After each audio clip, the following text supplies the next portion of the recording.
أولاً، أخبار النادي الأهلي. محمد الشناوي وإمام عاشور ويوسف بالعمري ومروان عطية يزينون التشكيل المثالي للجولة 18 من الدوري بعد تألقهم أمام الجونة، كما يظهر ثلاثي الزمالك محمود الونش وأحمد فتوح ومحمد إبراهيم بعد التألق أمام الحرس.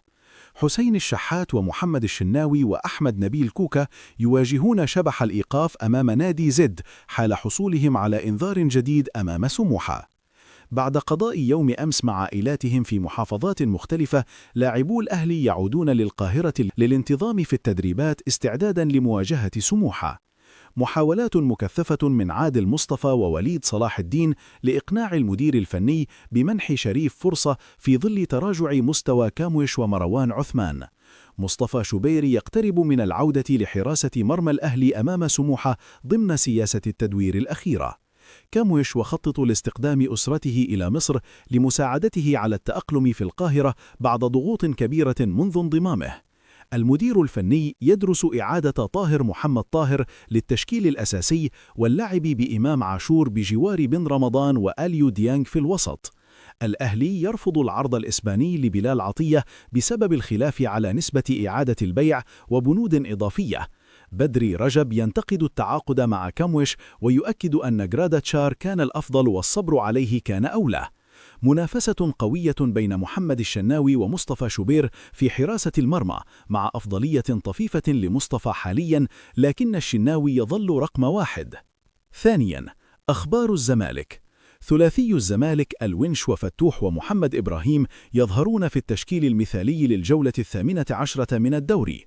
بعض صفحات الجماهير تنتقد حازم إمام بسبب تصريحه بأنه كان سيتمنى اللعب للأهلي لولا كونه نجل حماد إمام.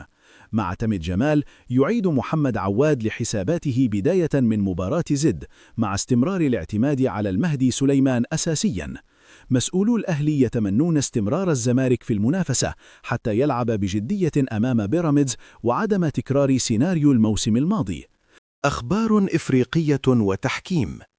مخاوف في الجيش الملكي من عقوبات جديدة من الكاف بعد تقرير مراقب مباراة الأهلي.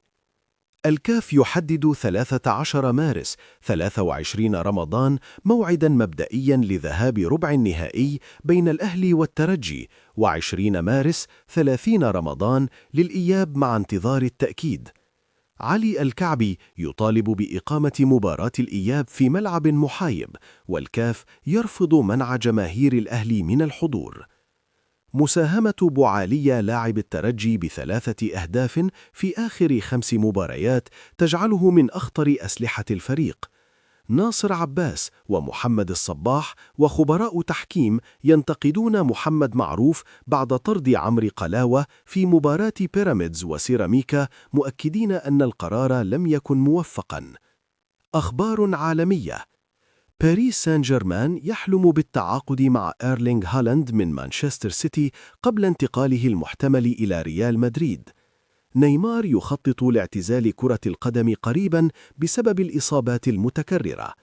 دونالد ترامب يدعو كريستيانو رونالدو للعب في الدوري الأمريكي الفترة المقبلة.